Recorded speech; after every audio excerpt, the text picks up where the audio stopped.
Live from Columbia, this is Sports Talk on the South Carolina Radio Network. Be a part of tonight's show. Call us at 800-956-7266 or email talkback@sportstalksc.com. Now, here are your hosts for Sports Talk, Phil Kornbluth, Kevin McCrary, and Tom Hayes.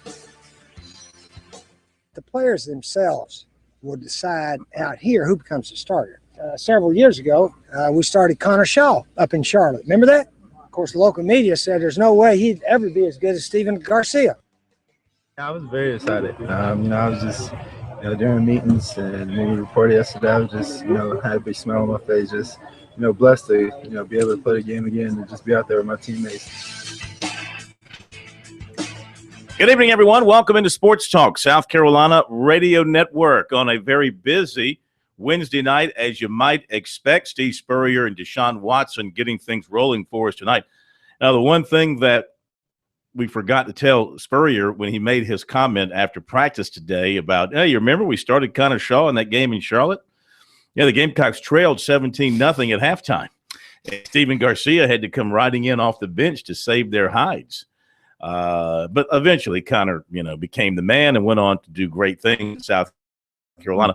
None of you guys had the fortitude to speak up and remind him about that? I was going to do it. And I said, you know who finished that game, so one might argue, he was Steve, on a that roll. You made the wrong call. Well, he was on a roll, and I didn't want to interrupt him. Plus, the feeling is if you had interrupted him, he had already rehearsed an answer for somebody. I think he would have ignored any sort of interruption and just kept on going. Because, see, he had a message he wanted to get out there, and he was responding to what David Cloninger in the state newspaper wrote this morning, citing a source or from talking to a source who had watched practice, and he wrote all this stuff about Connor Mitch and how well Connor Mitch had been throwing the ball and how he had looked good in I guess the spring and summer and early practice sessions and the throwing sessions off season.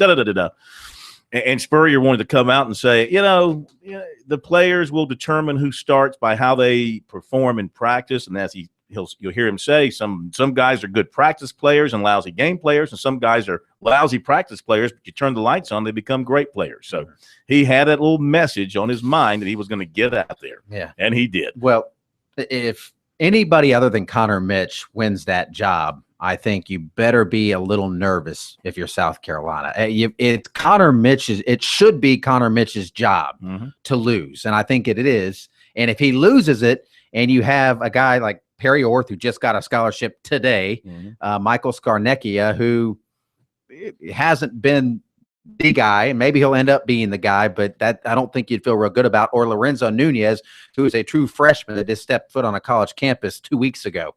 That's not good. I am certain that they are putting in special packages for Lorenzo Nunez because he has a distinct talent set that they can use. He's a good runner, and he throws the ball well. Now, you look at his high school passing numbers, and you say, But he played in an offense that ran the ball, didn't throw it a lot. So I think he can do it. We'll hear from Spurrier. We'll hear from Deshaun Watson. We'll hear from Connor Mitch. Dan Radakovich coming up at the bottom of the hour, the Clemson athletic director, also a member for the second year of the College Football Playoff Committee. So we'll talk with him about things going on around Clemson, and does he see his own team as being worthy, based on what he knows, the potential worthiness of being a CFP team. Back in a moment.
Sometimes some of you people think we randomly just pick, say this guy's a starter and he's going to play the whole game.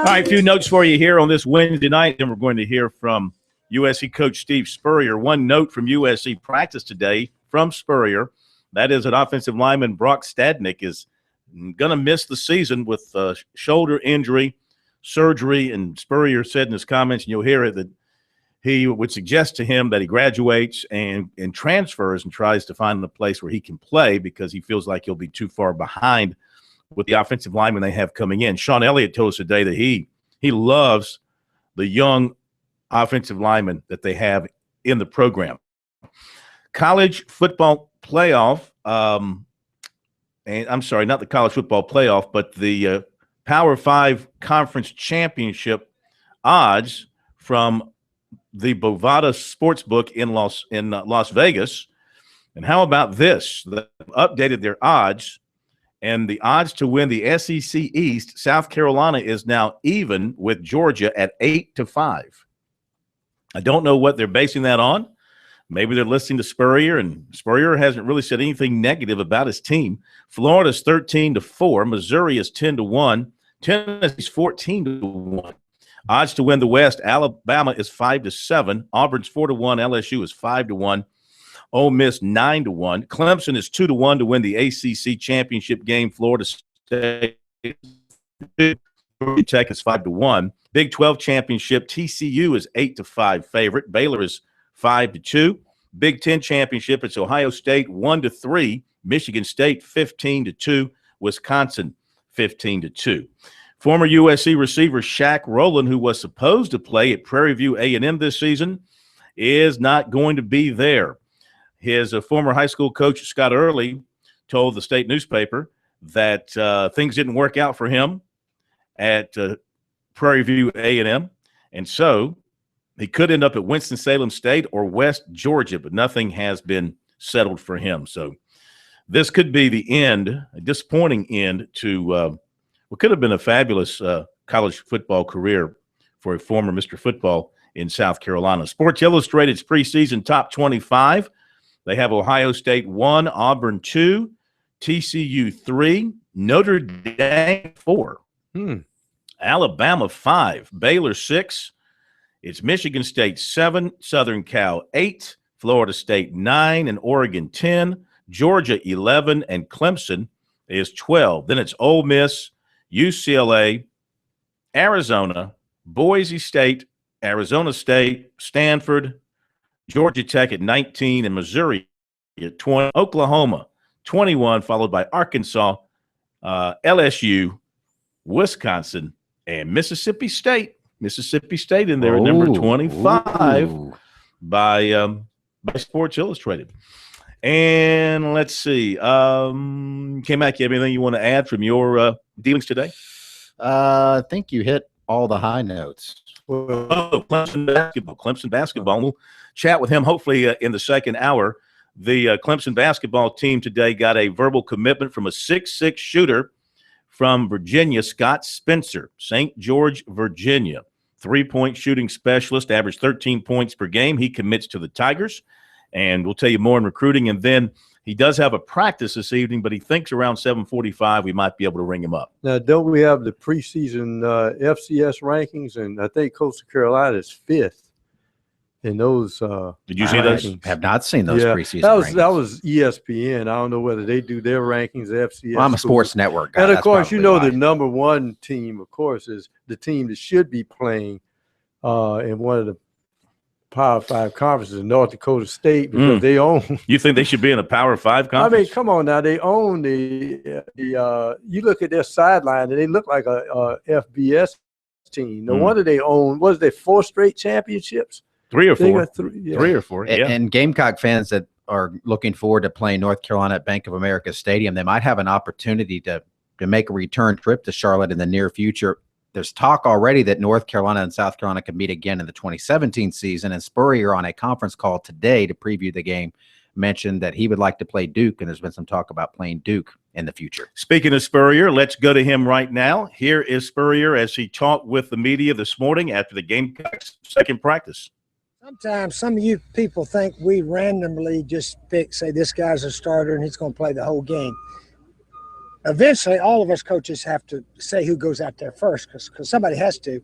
But the players generally decide if they're the starter. But just because they're the starter doesn't mean they're even going to play the whole game.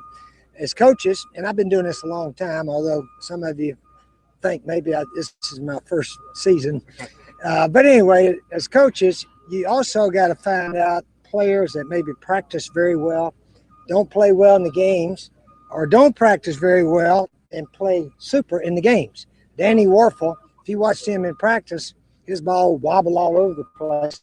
When the game started, he was throwing it right straight in there as pretty as anybody I've ever seen.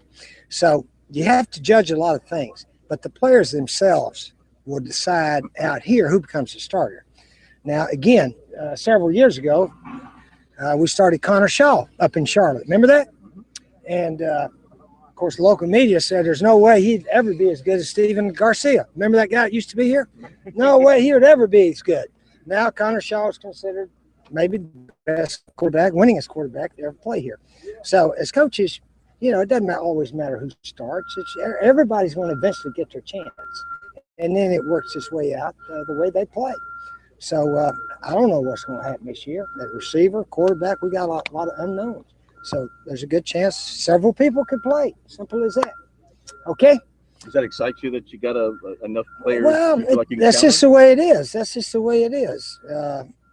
No one has proven enough to say, hey, I'm going to play the whole game right now.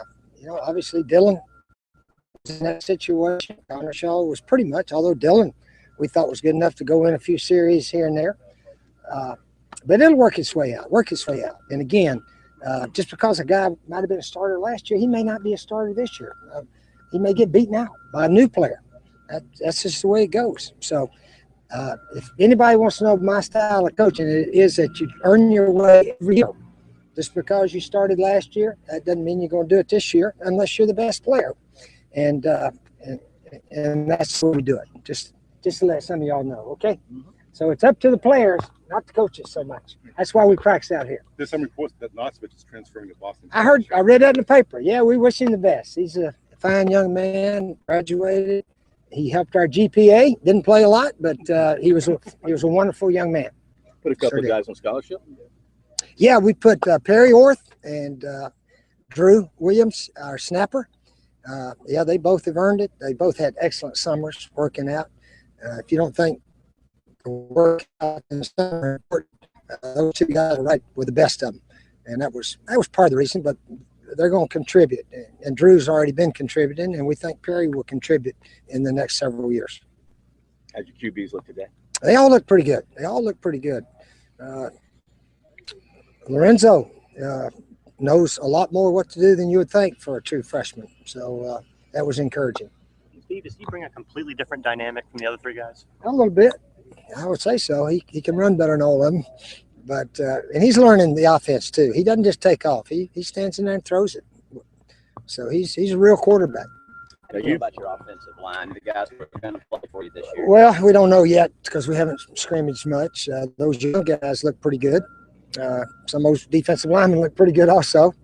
But again, we practice and games are two different things. Remember last year when the defense stuffed the offense, a couple scrimmages? I said, man, we're going to be pretty good on defense. And all of a sudden the real games come, didn't stop hardly anybody. So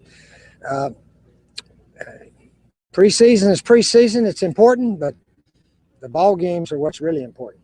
Coach Elliott said that he does not expect Brock Stadnick back at all this season.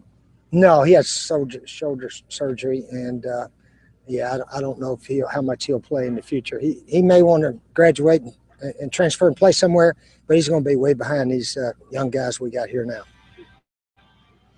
You've closed your practices to everybody, and Dabo's opened his up to the media for the first 5. That world we live in now.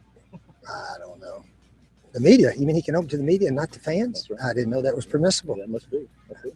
Well, you better check the legal ramifications of that. There may be some lawsuits. First 5 Media. practices are open to the. All right, Steve Spurrier, back in a moment.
All right, let's continue with coverage of USC practice from this morning. First time we've had a chance to talk to Connor Mitch in some time, as he is battling with 3 others for the starting quarterback's job, and he was asked this morning how things are going thus far. How's it going so far, you think? It's been good. We progressed every day. It's been hot, so it helps us get in better condition, get ready for September when it's going to be hot and humid. But overall, we're happy with the way we're progressing. What do you think of the competition? It's good. It's always helps each one of us get better, push each other, also helping each other out if someone needs help, encouraging, anything. You got a feel for who's out front right now? No, that's coach's decision. All we can do is go out there and do our best. That's really all you can do right at this point. How well do you feel you're throwing the ball? I feel well. Got stronger, slimmer down over the summer, so feeling good right now. What do you think your biggest strength is coming into camp? Maybe something you worked on that you didn't quite have last year. Just understanding the playbook more. Last year I was there, but I wasn't fully there. But now I'm fully there, so it helps give you a lot of confidence going into the plays. What have you learned in your 2 years just sort of sitting and waiting and watching behind the other quarterbacks that will benefit you this year? Just learning from Connor and Dylan, that was huge. First 2 years, not bad to come in and have those 2 guys to learn from. So I learned a lot those first 2 years, recognizing coverages and whatnot. So they were very helpful. What was the best advice that they gave you? Just trusting coaches.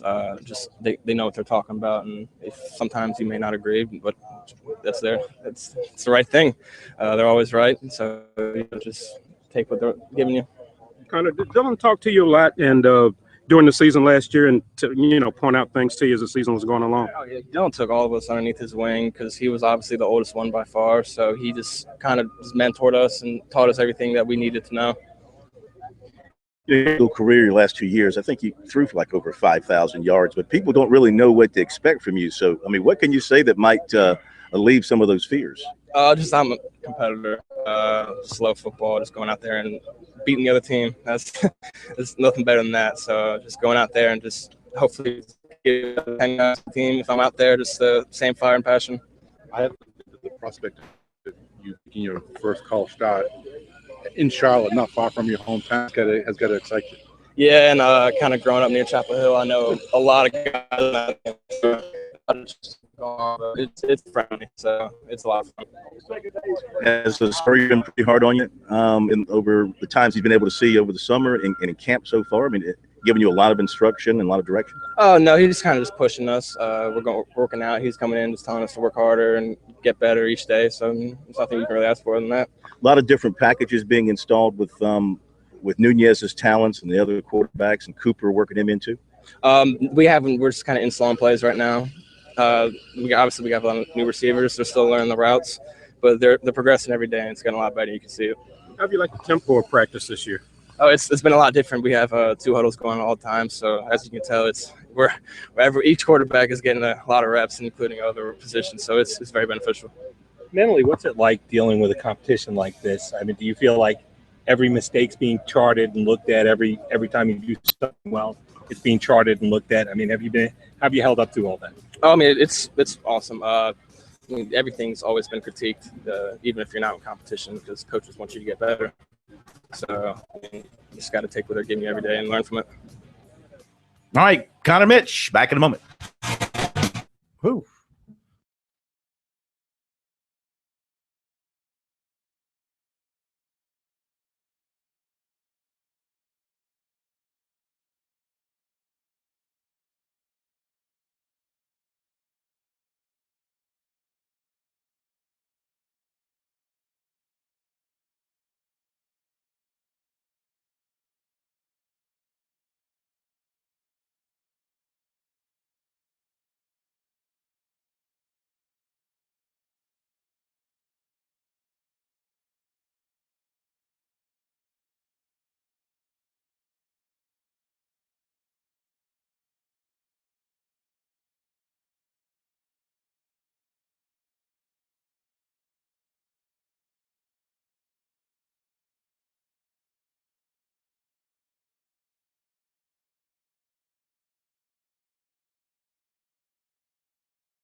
Okay, we're back. Sports Talk, South Carolina Radio Network from downtown Columbia. Phil Kornbluth, Professor Tom Eason, and Kevin McCrary, all together with you.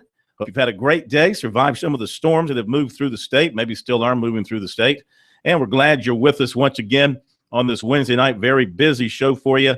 Lots to come, including right now. We welcome in Clemson Athletics Director Dan Radakovich to the program. A lot of stuff going on up Clemson way, and we appreciate him taking time out to be with us. Dan, how are you? I'm doing great, Phil. How are you? We're good. We're good. Thank you for being with us. Good seeing you yesterday. And here we go. Another reason for South Carolina and Clemson to raise the level of competition head to head now, because you've got something else between the two schools to compete for all year long. Well, it really is a great rivalry, and the Department of Agriculture and the Palmetto just to another level. I think, as we talked a little bit about yesterday, certainly football and basketball and baseball, I mean, those are incredibly intense and get a lot of media attention. But the other sports that compete just as fiercely, and that rivalry is just as intense with those sports, now we'll be able to count in towards the cumulative total for the Palmetto series and take on even more importance than they already had. So we're really looking forward to it. I know our coaches and student athletes are excited. I had an opportunity to speak with our women's soccer program yesterday, and they're excited about starting things off on August 28th against South Carolina. So it's going to be great. Looking forward to it. And again, South Carolina Department of Agriculture really came up big putting this whole thing together. And, of course, there's a trophy involved at the end that goes to the winner, which brings to mind the trophy for the Palmetto Bowl. Have y'all gotten together with South Carolina to finalize that trophy and whatever else you'll be using to represent that game? Well, as this whole thing came across, we've asked, I know I've asked our marketing folks, and I'm sure Coach Tanner has done the same thing, where we are on that. I can't tell you definitively, but I know that folks are working on it, and the winner of the football game should receive some type of a good memento for that victory. So we'll don't have that set right yet, but now you got 3 months to get it done, more or less. 4 months. You got time.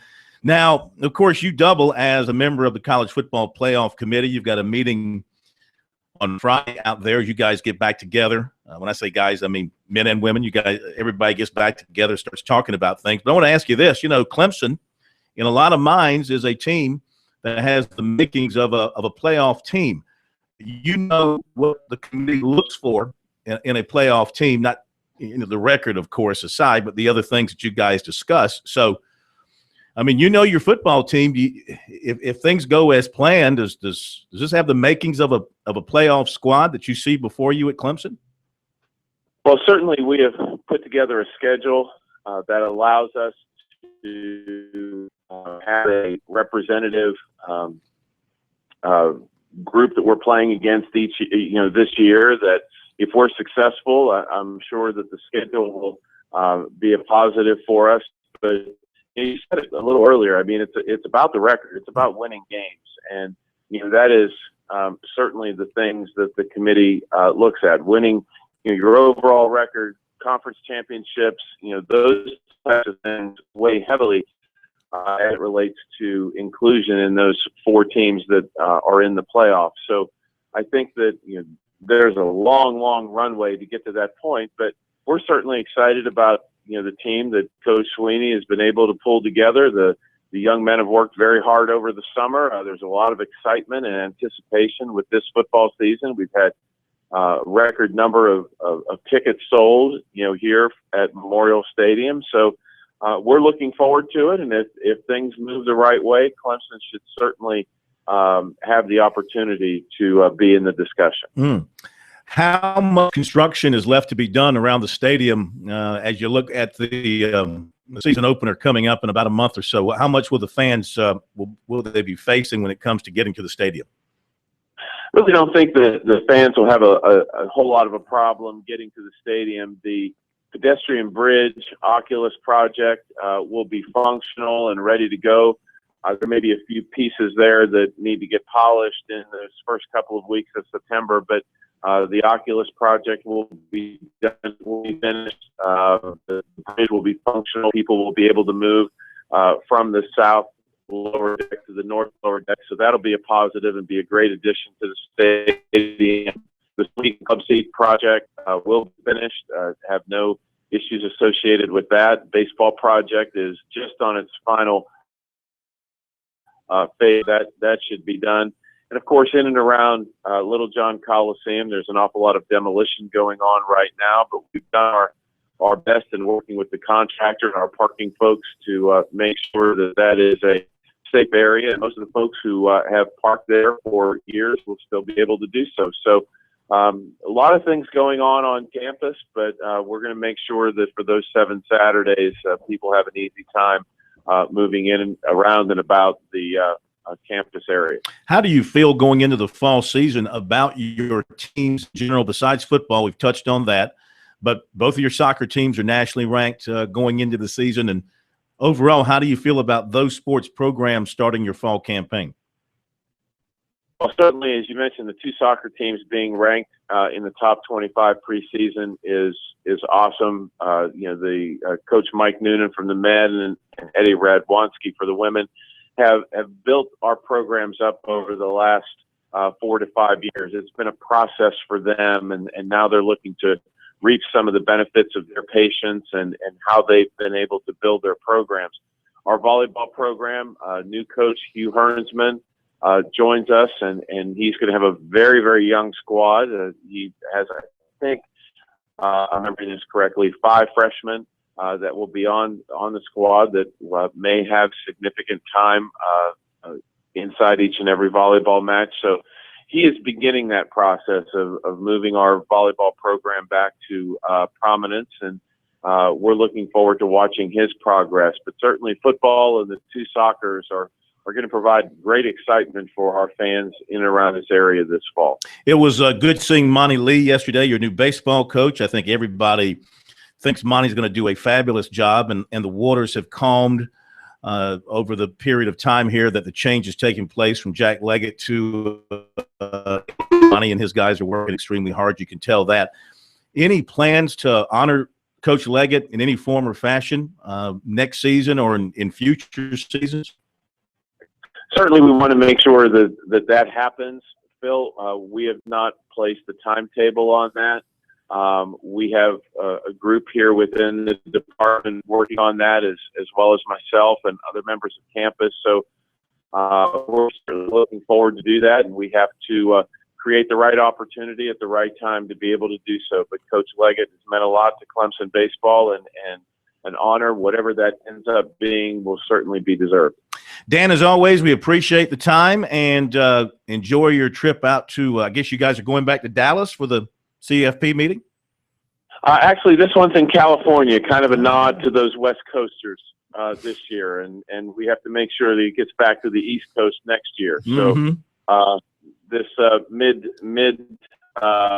year meeting, season or preseason meeting, last year was held in the Midwest part of the country. This year it'll be on the West Coast, and hopefully next year for guys like myself and Bobby Johnson, a new member of our committee, we'll try to keep that on the East Coast. So really looking forward to it. A lot of work to be done, but it's an exciting opportunity for sure. Are you practicing how to tell the folks in there, excuse me, I have to recuse myself while you talk about my team for the playoffs?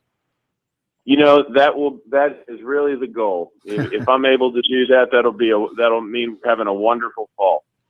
Good luck. Look forward to seeing you throughout the season, and thanks for being with us tonight. Thank you, Phil. Take care. You too.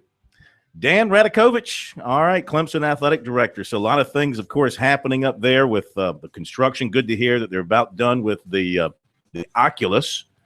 Can't wait to see what that thing looks like. Can't hardly spell it, but I'll be looking forward to seeing how it works. And a lot of things on You're his not plate allowed, too. you're With the not allowed CFP. to go there. Who can't? You I can't go. You can't.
All right, we're back at Sports Talk, South Carolina Radio Network. Thanks again to Dan Radakovich for being with us tonight on Sports Talk. And coming up, we're going to have Mike Morgan here in our Braves Report. Mike doing the Big League World Series championship game last night in Easley, and we'll catch up with him in just a moment with the Braves Report. The Braves and San Francisco continuing their series. I got to be honest with you. I was dialed into the Yankees and the Red Sox last night. Of course, we continue to do extremely well, but didn't pay attention to the Braves last night. They lost 8-3. Lost 8-3. Okay. 8-3. Unfortunately. But, you're talking to Dan Radakovich. The interesting thing last year we saw was the old school of Florida State was number one. They will be number one, even if they win closely. But some people were voting cosmetically, saying, well, this team looks better than they do, even though they're undefeated. Let's move this team up. Mm-hmm. And then some people debating that Ohio State didn't belong in until they just walloped Wisconsin in the championship game of the Big Ten, and then everybody moved them up. It was interesting. Mm-hmm. All right, Mike is with us now for our Braves Reports, and our Braves Report is brought to you by, here on Sports Talk, by I'm looking for I should have it memorized by now, but where is smooth? Hang on a second. Don't anybody go anywhere. This is great stuff. Mike, who are you brought to us by, my man? Glad you asked. The fine folks at Play It Again Sports, Bauer Parkway back in Columbia. Say hello to Chris Mosley, Phil, and the Hey, friendly Chris. staff over there. There you go. Great guy. Give him a shout out Yeah. on Statewide Radio. Yes, sir. I know you're big into the golf equipment. He's got plenty of that for you. And Well, let me tell you, firsthand experience. A couple of weeks ago, went over there, took some used stuff, got a nice little deal. Saw a 3-wood that I really liked and needed, little tailor-made, brand new, bingo bango, free, even up trade. What I brought in, they took, and they gave me the 3-wood. You still slice it off the tee, but hey, you got a nice look. Not even knowing who I was or that I knew you. So not that they were doing me any favors, just the kind of people they are. That's the kind of swell people they are, and not to be outdone by that. There are great people at Founders Federal Credit Union as well. So make sure you give those fine folks a call. Check out the website and improve your financial portfolio, Phil, which I know you're always working on. There it is. I found it. You're right. Play It Again Sports off Bauer Parkway in Columbia, and by Founders Federal Credit Union, helping South Carolina attain their financial goals. All right. Superb. Thank you. As only you could do. So you're back from Easley. Know you enjoyed your time in the upstate of South Carolina. And the Braves missed you last night. They got thumped. And they go at it again tonight against the Giants, beginning at 7:10. Tell us about it. Yeah, I don't want to spend too much time on last night's game, but I got to say the streak now for Shelby Miller, who, remember now, made the All-Star game, has an ERA, one of the top in the National League. He has now gone 17 consecutive starts without a victory. It's just amazing. It's almost unfathomable that a guy who has pitched that well has not picked up a win in 17 consecutive starts. You remember the Anthony Young streak, pitcher with the Mets. Yeah, I think he had a losing streak, something like 27. But Anthony Young was never a great pitcher. Anthony Young was never an all-star. Shelby Miller is an all-star with really good stuff, who pitched well enough to win again last night, and of course they didn't. So, in a season where we're running out of positive stories for this particular team, whenever Shelby Miller does get a win, that'll be a positive story. That is long, long overdue. Turning the attention to tonight, Williams Perez going up against Madison Bumgarner. There'll be a spike in the crowd because there'll be a lot of San Francisco fans. There was a big article in today's Atlanta Journal-Constitution about attendance being down about 3,800 a game. That's not surprising when you consider the record and all the players they've lost. They'll get a little bit of a boost with San Francisco, and your beloved Yankees will be coming here in a few weeks, Phil. Yes. Expect to see you down here. I'll be there for the Saturday night game. Be there for the Saturday night game. Man. Yeah, I got a bunch of people, about 10 people going. I like that. Well, that'll probably be one of the best crowds of the year, and of course, it'll be predominantly Yankee fans. They're right at home during that experience. But we'll see if the Braves can turn it around tonight. Again, Madison Bumgarner, a very tough pitcher. Williams Perez has been a pleasant surprise for the most part. Was hurt for a while. He's back now, and Atlanta just needs to get something positive going just to feel better. There's a negative vibe about this team right now that I haven't seen in my 6 years with the Braves. So it'd be nice to see a minimal winning streak of some kind. Okay, Mike. Thank you very much. Well, it doesn't help when management trades away all your starters and all your best players. You're going to lose games and have a negative vibe. And the fans, I mean, they want to win today. They don't care about 2-3 years from now. Ain't winning today.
Let's get to the recruiting on this Wednesday night. As we mentioned at the outset, a commitment for Clemson basketball for Brad Brownell, his first of the 2016 class, 6'6", Scott Spencer, St. George, Virginia, 13 points per game last season. He thrives on the three-point shot. He visited Clemson unofficially last weekend, really liked the vibe he got from Brownell, and the coaching staff liked what he saw around campus. Other offers included Kansas State, East Carolina, Murray State, Richmond, Hofstra, Wofford. He's also a receiver in football and had an offer in that sport from Boston College, also interest from Virginia Tech. But he said basketball is his thing. He is set for that sport with Clemson, signing in November. 6'9", Jordan Bruner of Spring Valley named his top 5, Clemson, Georgia, Tennessee, Temple, and Yale, and they will get his official visits. One thing working in the Tigers' favor, according to his coach, Perry Dozier, their extended recruiting efforts with Bruner. Dozier tells us they've liked him a good while, and he loves the staff up there. He said Steve Smith has been the main one recruiting. They like him. They've been following him for a long time. Bruner has visited Clemson in the past, and Dozier said he has a good feel for the program and the school. Of course, he hardly played last year. So for a torn MCL in a preseason scrimmage, only played a few minutes in the final 2 playoff games. He's also a great student, according to his coach, at 4.84 GPA. Also, today, Clemson baseball team landed a commitment. 2017 right-hander Sam Keating, 6'2", 170, Fort Myers, Florida. 5-2, 0.99 ERA, 54 strikeouts last season. He also hit .403 with a homer and 23 RBIs. Now to football. IMG Academy in Bradenton, Florida held its media day today, and 2 of its players said they'll take officials to Clemson this fall. Defensive end Shavar Manuel will also visit Auburn, LSU, and Florida, undecided on a 5th. And, of course, linebacker Rashawn Smith, a Clemson commitment, also will take officials to Auburn and LSU. Last night, USC offered 2017 offensive lineman Adrian Ely, 6'5", 260, from Baton Rouge, teammate of Gamecock commitment receiver Trey Jackson. LSU, Florida State, Mississippi State, Florida, and Tennessee have also offered him. And as of 6 o'clock tonight, defensive back Teray Boyd of Chaffey Junior College, California, USC signee, had not heard back from USC admissions. He's ready to fly to Columbia as soon as he gets the word. He overnighted his official transcript last night or yesterday, overnighted it for today's arrival for them to peruse it.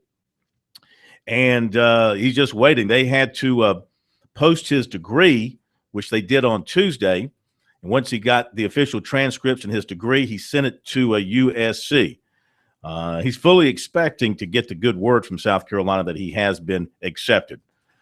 And so he should be in soon. Again, Devontae Covington, haven't heard the official word, but from his coach, as we told you yesterday, does not look good for him.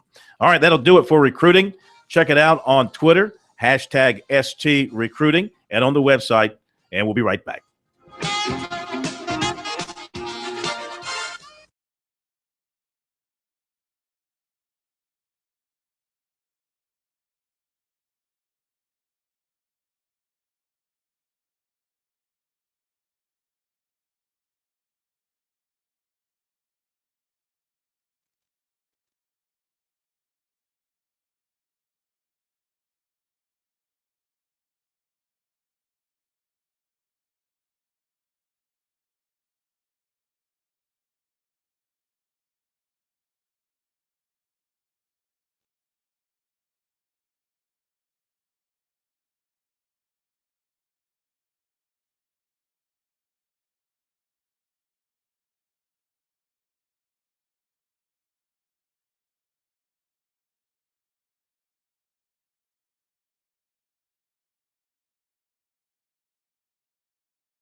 Live from Columbia, this is Sports Talk on the South Carolina Radio Network. Be a part of tonight's show. Call us at 800-956-7266 or email talkback@talksc.com. Now, here are your hosts for Sports Talk, Phil Kornbluth, Kevin McCrary, and Tom Hayes.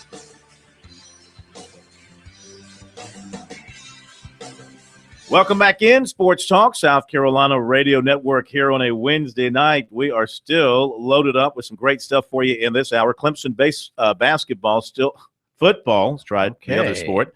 Clemson football still on the practice field or just about to come off. They're wrapping up around 7 o'clock. Deshaun Watson, the Tigers quarterback, did meet with the media after a practice yesterday, so we'll bring that to you here in just a few minutes. Seems like everything is going well for him. Catch you up on a couple of other notes. Clemson baseball team has another commitment to report. This for the 2018 class, a shortstop named Charles Mack from Williamsville, New York. According to baseball-related websites, he has committed to Clemson. So another one for the Tigers in the 2018 class, Charles Mack out of Williamsville, New York. And a couple of other things I wanted to mention. Former Citadel right-hander Asher Wojciechowski has been called up by the Astros from AAA. So he's going to get his opportunity. I think he's been up before, has he not, in the major leagues, Wojciechowski? I think so, yeah. I think he has been up before. I don't think this is his first time. So he gets a call up. Good luck to him. Tennessee wide receiver Von Pearson will not face criminal charges in connection with the rape investigation in which police had named him as a suspect. Statement today from the district attorney. And she said that after thorough review of the investigation, I've decided there is insufficient evidence to sustain a criminal prosecution against Von Pearson. Caught 38 passes last year for about 400 yards and a team-high 5 touchdown catch. Furman football has its annual Fan Fest Saturday, August 22nd, 5:30 till 7 o'clock at the Student Center on campus. And the Citadel will have the Meet the Bulldogs. That'll be on August 16th at the Holiday Alumni Center on Haygood Avenue across the street from Johnson Haygood Stadium. Coming up at the bottom of the hour, we'll talk some Newberry football as the Indians are getting ready for their South Atlantic Conference season. Coach Todd Knight will join us. It's been a South Atlantic Conference Media Blitz Day today for Todd Knight. He's been on radio shows around the state and on various internet forums, and we will welcome him to Sports Talk at the bottom of the hour. But Deshaun Watson is coming up for you in just a little bit. And then final minutes of the program, if it works out time-wise, we will talk with Scott Spencer, the 6'6" shooting guard who committed to Clemson today. So we had a busy hour ahead for you. We'll have a little bit of time to take some phone calls, 800-956-7266.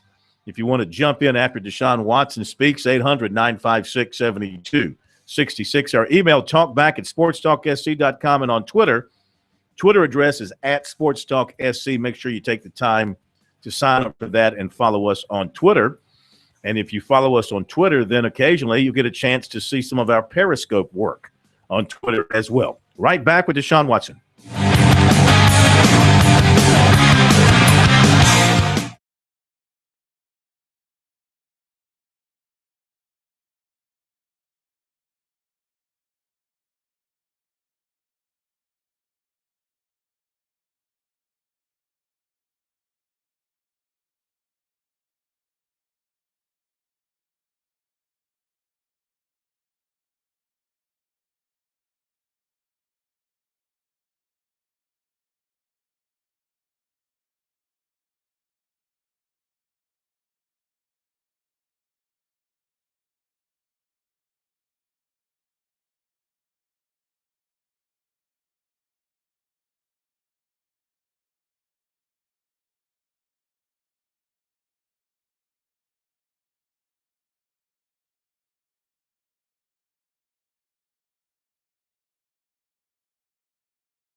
tell you what, the Yankees, they look pretty darn good to me.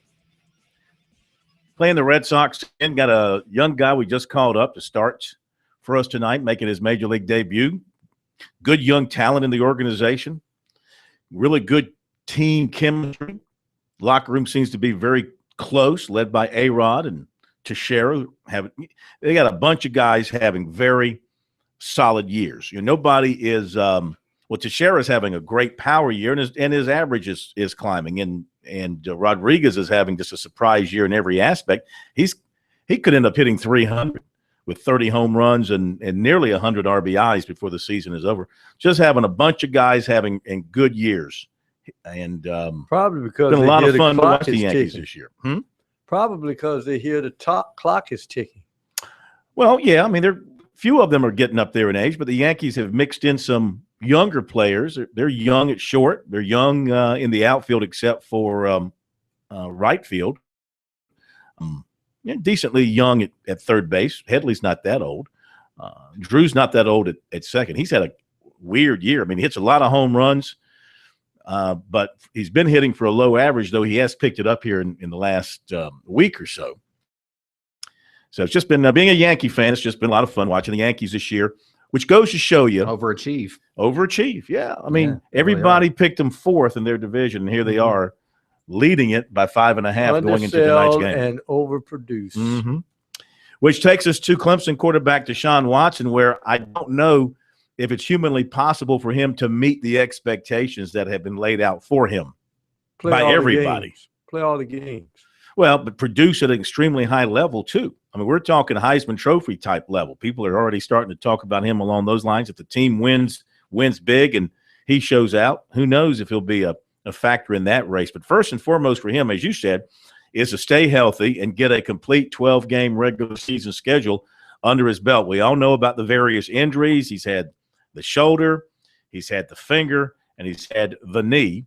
And it's the knee that he's coming back from to begin this preseason camp. And he was asked after practice yesterday how he's feeling. The knee feels fine. Today's a great day. I'm just glad to be out there and be back out there with my teammates and just get things going.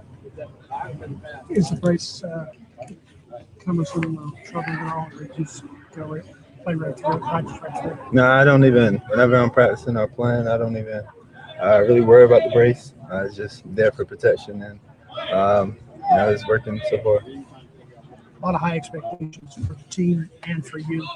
You seem to have a lot of it loaded on your shoulders. Is that is it not fair to one individual to have to shoulder that kind of expectation? Not at all, because I don't.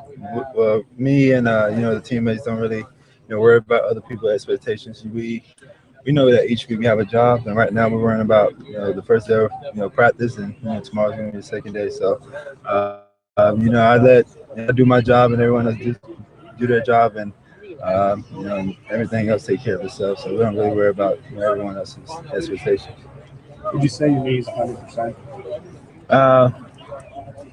I guess so. I can't really tell if I'm 100 or not. I'm just I feel good. They cleared me to play, and so I'm just out there, just out there helping my team out. How long have you felt like you've been able to do everything that could possibly be asked of you? Since the spring, whenever I was able to run, and as the days went by me so much, each day I just progressed and I got better with it and earned the trust. So I've been doing everything since we first reported in May. Were there any butterflies getting out there for the first time really in 8 or 9 months? Yeah, I was very excited. I was just during meetings and when we reported yesterday, I was just had a big smile on my face, just blessed to be able to play the game again and just be out there with my teammates and just go out there, have fun, and do something I love. Had some new weapons out there today, Dion and Ray. Early thoughts on working with those guys? They look good. It's a lot, of course, being a freshman in the first training camp or football camp it's gonna be tough. A lot of install, a lot of things going on, but they came in in July in the summer, and we've been working with them and coaching them up, and Mike Williams and Artavius and Sharon and G-Hop and all those guys have been doing a great job with the younger guys and making sure that we build that depth and that trust in case we, need them this season. And so they've been working hard, and, each day try to get better. Having dealt with the injuries that you did last year, do you have to kind of put it out of your mind and say, I'm playing exactly the same type of game I've always played, or do you, try to limit the number of hits you take, and how do you kind of approach going into that? I approach the game like I have been, last year before I was injured, and I just try to go out there and do what I can do. I'm not going to worry about taking hits because that's part of the game, and I'm not going to shy away from that. And so, of course, being a quarterback, you want to limit the hits and slide when you need to, but I'm going to try to protect myself and make sure that I do my job. I know a lot of those injuries are kind of fluky things to begin with, but does it bother you, or does it register with you at all when people say, "Oh, he's got injury concerns" or whatever? Not at all, because they're just going off what they see. I know who I am, and what kind of player I am, and what kind of injuries I had, and so I just let them talk and do my job and worry about me and my team. Would it be recommended that you not hurdle anybody anytime soon? They'll probably say stay down, but if it's there, if it's there, then I'm gonna jump or hurdle. So I'm just out there having fun and doing something I love, and it's a blessing to be out there. Does it give you pause to stiff arm someone, a tackler, in the face again after what happened, or do you not even think about it anymore? You're just back in the saddle. I'm just back in the saddle. I don't really think about it. It really, at that play, my finger never got stuck in the guy helmet. It hit the ground and twisted. That's what the doctor said. And it just one of those freak accidents, and just at that moment I was hurt. So at what point in the spring or summer did you figure out this? Were you cleared green light? No, I wasn't cleared at all. I just got cleared maybe a week ago, but I was able to progress each week and each day to go out there and do the drills that my teammates were doing. And if I feel good, then I'm gonna do it. But if not, then I'm gonna just hold myself out. How much have you tested that knee in terms of going back-to-back days on full running, lateral drills, that kind of stuff? I've just been doing it all summer. Just really, taking one day at a time, and just whatever the team is doing and what on that day, I just go out there and just go out there and do it. And if it's hurting, then I kind of try to push through it, but I'm not going to overdo it, and make sure that I take care of it this time, and have to go through it again. I thank you for that, but that's something that other people think. Of course, I want to be the best, and I'm gonna compete, but I don't carry myself like I'm the best. I want to get better each and every day, and I love to learn from all the other guys, and I was able to meet Cody Kessler and Christian Hackerberg, one of the top guys in the country, JT Barrett, and learn from those guys this summer, and we're all great friends, and and cherish these moments. Strength-wise, do you feel like your body is better prepared to take the beating of an entire football season as compared to last year? I think so. Last year I was, able to just, fluke injuries that I had, and that kind of helped me out. So, I was, ready last year, but, I put on some muscle this year and some weight, and, I feel more confident, being in, the strength and conditioning that we have here for, for a year, and having that, chance to get bigger and stronger. All right, Clemson quarterback Deshaun Watson, ready to go and ready to build on what he started last season with the Tigers, hoping to stay healthy, of course, but looking to really take it to another level and show people what he can do when he is 100% and able to function with all the body parts working together properly. He can be one exciting quarterback with his arm strength, his ability to run, his escapability. Question is, how much do they want him running around out there and opening himself up to the hits and potential injuries? We'll see how the Tigers handle that, and we'll be back in a moment.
little bit more from USC's practice today. Was the offensive coach's day to come over and talk. Sean Elliott, offensive line coach, came over and met with us. Of course, he's got kind of a mix of some returning guys and some new faces to plug into his offensive line. And, of course, to know who's going to fit in here and who's going to fit in there. And he's not really ready to talk yet about too many definite spots on his offensive line. Make a prediction or anything like that. We'll see how the seasons, we'll see how this practice progresses. And at the end of the day, everybody will judge us based on what we've done on Saturdays, probably come January. So we'll see then. Thank y'all. Did you guys come back in the physical condition you wanted them to? I think they come back in great physical conditioning. I really do. They made a huge commitment to themselves and came out and put a strong effort in the summer. Everybody's ready to go. They're strong. They're physical. They're conditioned. We have no problems in that area whatsoever. Was there anybody whose summer they had to have a little bit of a sense of urgency over the summer in that regard?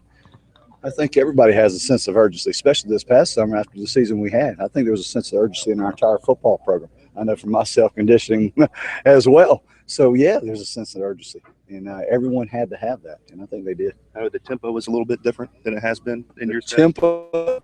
Practice. I don't think the tempo. I mean, we're getting a lot more reps. We're splitting up our teams. We're going 2 different fields. We're trying to get as many reps as we can and as possible. So, in that aspect, yes, we're probably changing it up a little bit. What does a healthy Machulis mean to this offensive line? If you can get snaps out of him. You know, he's a good football player when he's healthy. He doesn't help us when he's not. So that kind of sums it up to be, just quick and short with it. But he brings that sense of camaraderie. He's got that, that look to him, that confidence to him that we really like. And I think all our players on the offensive line enjoy having him around.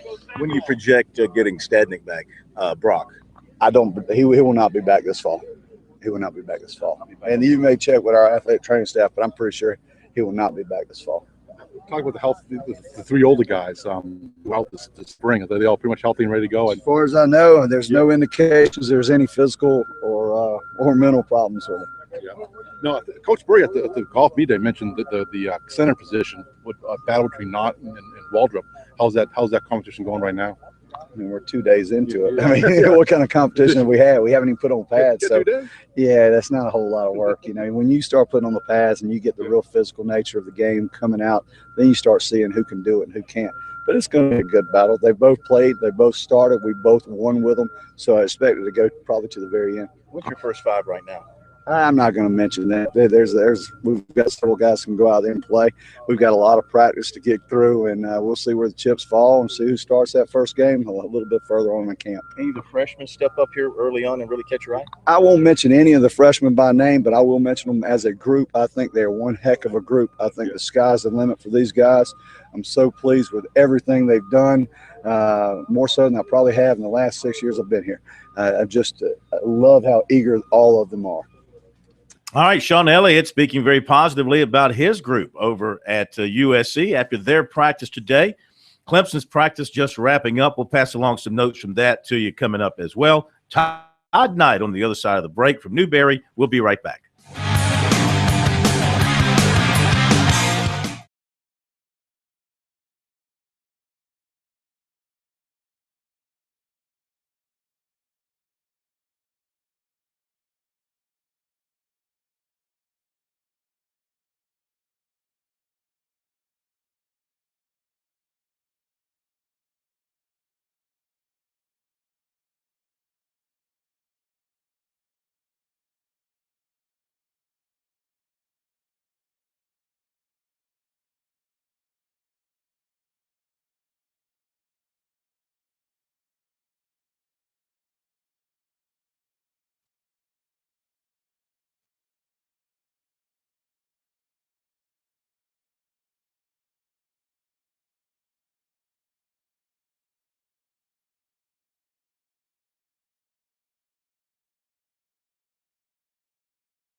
we continue Sports Talk, South Carolina Radio Network, here on a Wednesday night.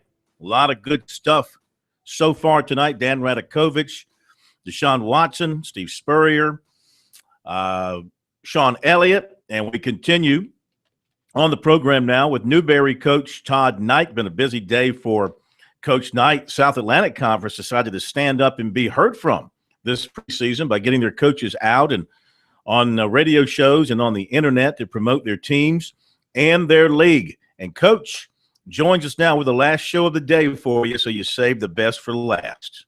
No doubt, my friend. I started at 8 o'clock this morning. I think I've done 8 interviews, but you're absolutely right. The best is last. What has been the dumbest question you've been asked today? Wow. This one. I could probably pull it out of the hat. There's about a bunch of them today. But a lot of them, about the team, that kind of stuff. But a lot of PC questions. When are you going to get the rivalry back? That's probably one of the toughest ones that I get, because I try to tell guys all the time, it's not left up to Todd Knight and Harold Nichols. Yeah. If it was up to us, we'd meet somewhere in the middle out there in the parking lot and we'd get after it. But it's above us at this point. So, if you want to see that game kicked back into gear, talk to the 2 presidents, talk to the athletic directors, because the football coaches are on board. Yeah, absolutely. And you got plenty of other things to worry about as well, such as getting your team back to the Division II playoffs after getting there in 2013 and then last year a 5-6 mark. So what do you foresee with this team, knowing your group, in terms of bouncing back and making a run for the league championship in the postseason? Well, we did have it going in the right direction in 13, 102 years of football, and that was only the second time we'd ever made the playoffs. And felt like we were poised and had a team that could do it again the following season. We stumbled a little bit. I felt like injuries played a big part of it. Kicking team kind of got into a rut. We had an all-conference kicker that also doubled as our all-conference punter. And, Phil, the kickers are a little different breed now. It's almost like a golfer that loses it and gets in a rut and wants to shank them all.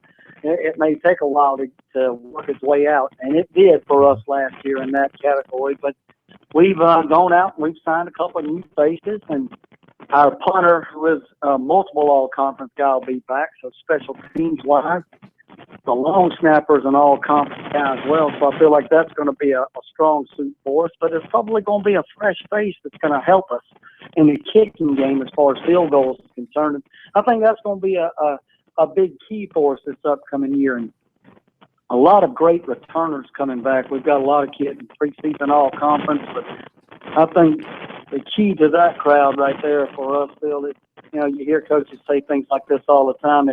It starts up front. You win it in the trenches, that kind of thing. We've got a ton of big kids, OL, DL, all-conference kids coming back. It's going to be in the starting lineup for us, and I think that's going to be our strength. What about behind the line? Of course, I know you've got an excellent running back returning, in Romello Doctor, and second-team preseason all-conference pick, maybe a guy that could get you 1,000 yards or so. What's going to happen at quarterback? Well, we got Raleigh Eldell that has gotten healthy, and he's back in the mix. He had a great spring. Raleigh's a dual-threat kid that I think if everything goes wrong, the kid can still find a way to get it done and beat you. He can beat you with his arm, he can beat you with his feet.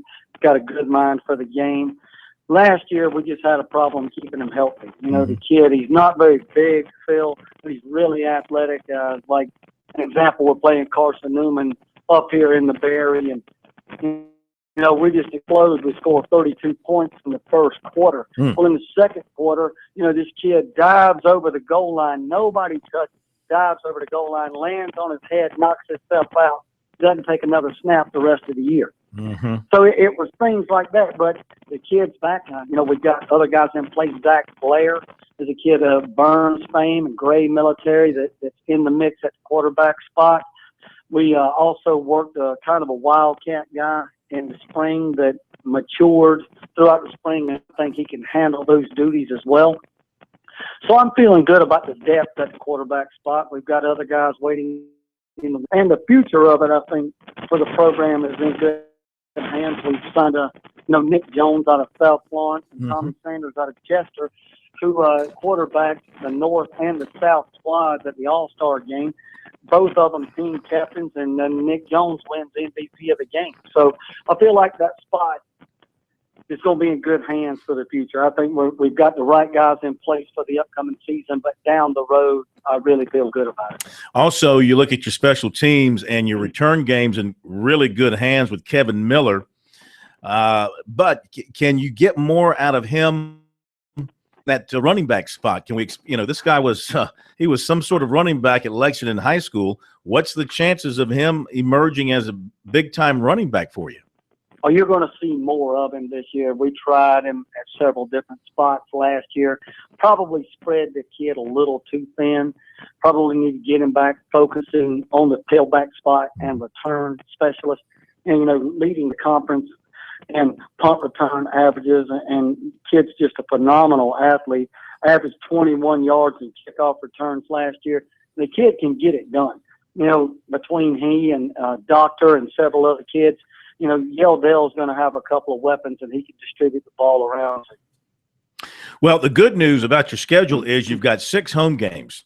The bad news about your schedule is you have to play the top 2 teams in the preseason poll and the number 4 team in the poll, the one right behind you on the road, Lenoir-Rhyne, Carson-Newman, and Catawba. So you got your work cut out for you. True enough. I can't overlook the beginning of the season. We go down to Florida Tech. That's a long road trip to start this thing off. We beat that crowd a couple of years ago up at our place, Phil, but when you put the film on, that's a different crowd than we beat a few years ago. They've come quite a few strides since then. And Jacksonville comes up for our home opener Division I program. It went 9-3 last year and was in the playoffs. So, we're not starting off with a cupcake. We're going to find out what we're made of right off the bat.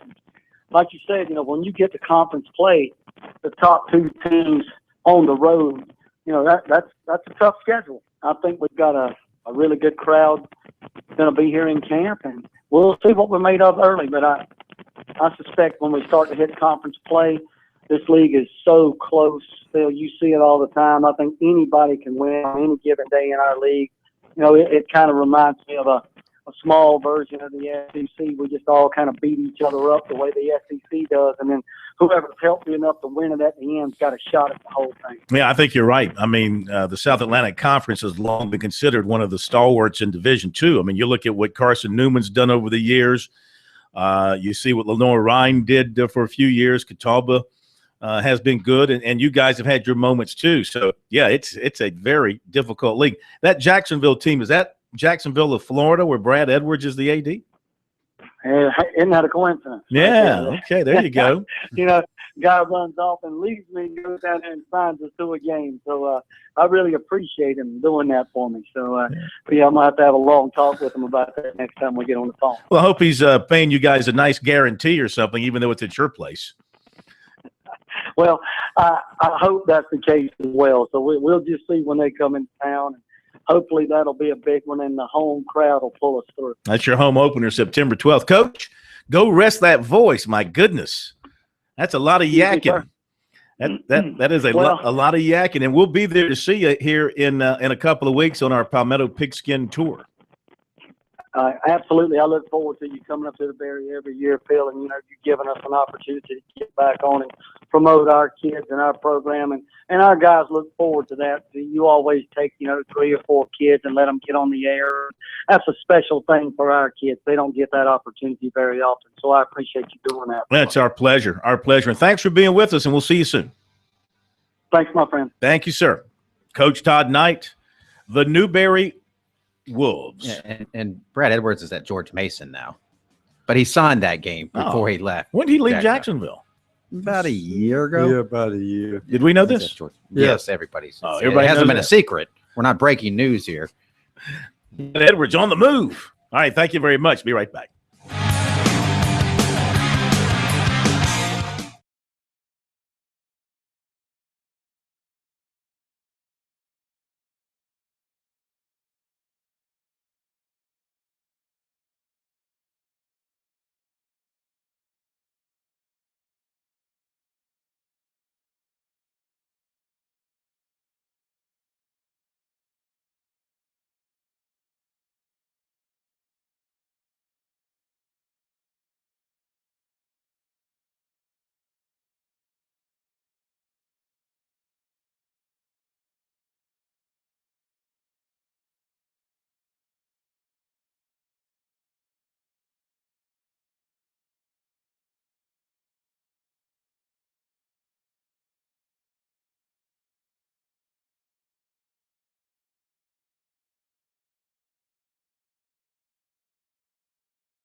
All right, just checked in with Scott Spencer, Clemson basketball commitment. He is just getting into his practice this evening, so he's not going to be able to be with us tonight. We'll try and get him another night and let you hear from him. So we've got some time for some phone calls here in the final minutes of the show.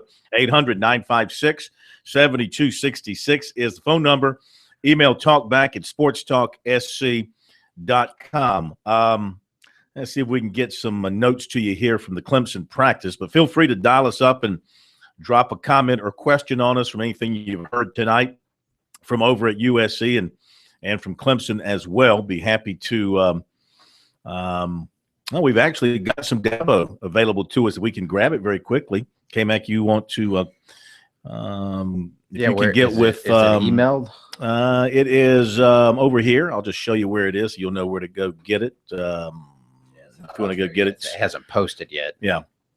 They're just in the process of getting it on, making it available. So maybe we can get a little bit of Dabo to you from day 2 of the Tigers practice, which has just wrapped up a little while ago. I guess the big story there would be I want to see the progress of the offensive line over the next week or two, because let's face it, they've got the engine in Deshaun Watson, but before the engine can crank up and heat up, it needs a starter switch, and that's your offensive line. You know, we're not there. Can only go by what I read from people who were there, and you know, these guys up there covering Clemson, and I'm taking them at their word. They do not see any weaknesses in this team. I mean, on defense, they see Wilkins stepping in and just being a dominating player. They see Christian Wilkins, the freshman, stepping in and being a dominating player, and Watkins and Wilkins stepping in and being dominating players. Shaq Lawson, somebody that is a beast at a defensive spot that will step in where Vic Beasley was. You've already heard Dabo say he thinks he's got the best secondary he's had at Clemson. Linebackers have played enough to where they've got experience and know what they need to do. You know, I don't know. Maybe there's not going to be that big drop-off on defense as you would think with all those players leaving. I mean, they're going to come out of the gate probably posting some really impressive numbers against an FCS team and a former FCS team, Wofford and Appalachian State, and that's going to have them feeling really good when they go to Louisville. Here's the feeling I get that people don't understand some of the intangibles. And that is, defense last year had players who had their brains beat in. They had to learn on the fly. You'd be surprised how much those experiences are deep in the recesses of your soul, that you play lights out when you got both talent and experience. And to just say, okay, somebody's going to walk in and do similar to what they did, I mean, that's a stretch to me. Mm-hmm. Well, I think that you have to the pressure is not on this defense to do what last year's defense did.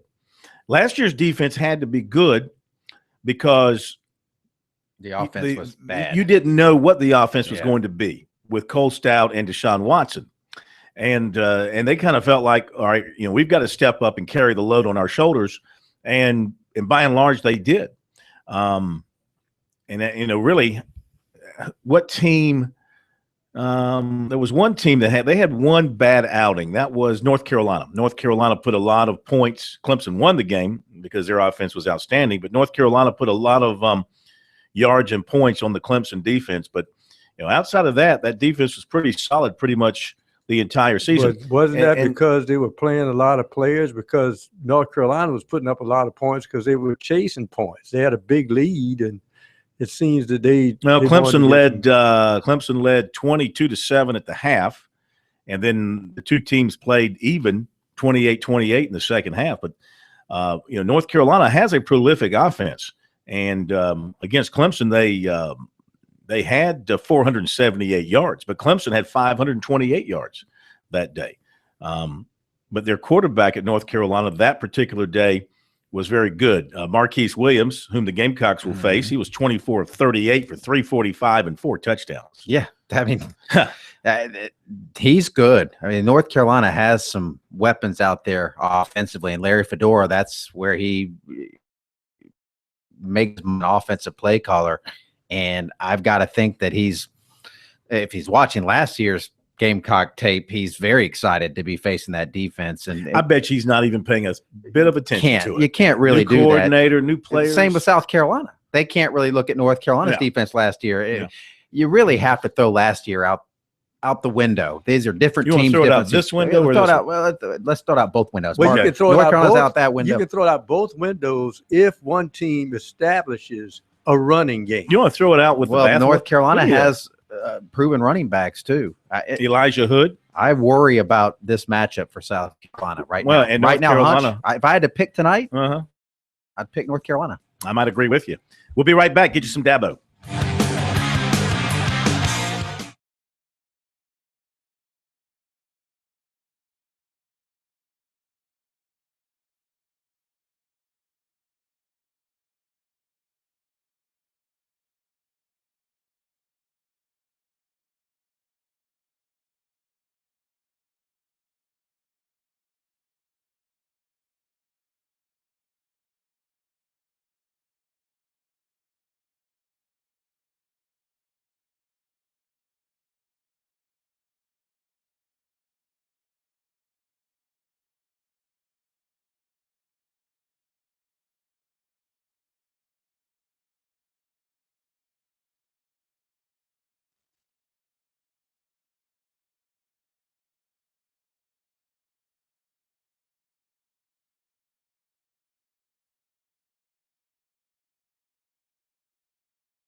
The thing that I took out from today is that defensive front, those youngsters. They're impressive just watching out there. They are. Yeah, I mean, again, as I told you, I can't remember what I told you, but we're a good-looking team,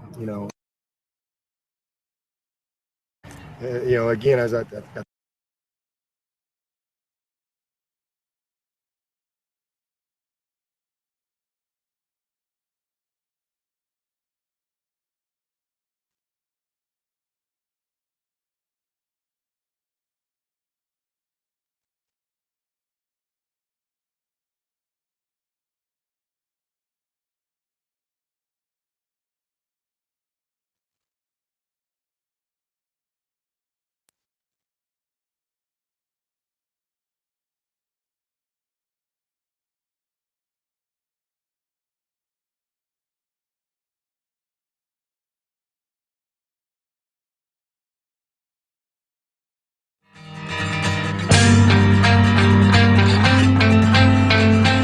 All right, no better way to leave you than with some comments from Dabo Swinney, just in after the Tigers' second practice of the preseason. He's feeling pretty good.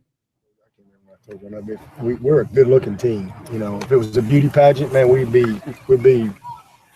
in the hunt big time. We definitely look the part, and certainly those freshmen. I mean, you're gonna have a hard time. You're gonna have a hard time finding a better looking group of freshmen. But they all got a lot to learn, and this time of year, it's very different than the spring. The spring you got a lot of installation things, but it's kind of country club, because you only practice every other day or so. But once you get into camp, it's heavy installation, lots of meetings, and the practice is fast, and it's every day. So it piles up on those young guys pretty quick. But we'll push them, pull them through that. But overall, two first days, our execution with the guys that expect to help us has been pretty good. But tomorrow we get the pads on, we'll get the shells on, so it's really hard to be able to do what you need to do in shorts. You can get a lot of assignment, but it's difficult, especially when you got a bunch of guys that have been pinned up all summer, doing skills and drills against each other, grinding in the weight room, and they're ready to get after it. And so it'll be good to get the shoulder pads on so that we can, add the physical part to the mental part as we go through the acclimatization period. So we'll be in shells the next 2 days, and then we'll be in full pads on Saturday. But overall, good start. I'm not disappointed at all. The biggest part of the first couple of days is guys learning how to practice. You got a lot of new people and things that they're learning how to practice, And then for those guys that have been around here, reinforcing some of the habits that we believe in, having good practice habits that hold up, in a game environment. So it's just kind of us making sure that everybody's on the same page and demanding certain things to be done the right way. I know they're only in shorts, but Deion's pretty good out there, especially today. Made that one-handed catch. Yeah, he's done fine. They've all looked good. Travion's probably looked the best of anybody out there, and nobody asked me about him. First guy's Deion. That's the problem with recruiting right there. That's the problem with recruiting. He's certainly pretty easy to see with the skill set, but best guys out there has been Travion Thompson. All right, Dabo Swinney. Now, the practices up there right now are open to the media, all of the practices, first 5, the entire practice. And here's what Steve Spurrier had to say to the media who had the chance to go up there and watch the Tigers. Well, what he said was, bring a report back to them, and they'll use it in 3 months. We tried to bring that Best to you. laid plans. Yeah, oh well. Messed that up. But anyway, Steve Spurrier jokingly said at the end of his comments today, after being told that, he goes, yeah, you guys get a report and bring it back to us, and we'll use it 3 months from now, preparing for the Tigers in November. All right, we've lost our music, and we didn't have our Spurrier, so we'll wrap things up cold. Another busy show for you tomorrow night on Sports Talk, coverage of the Gamecocks and the Tigers and more. Have a great night. Thank you, K-Mac, Pro, and Larkin, and we'll see you tomorrow.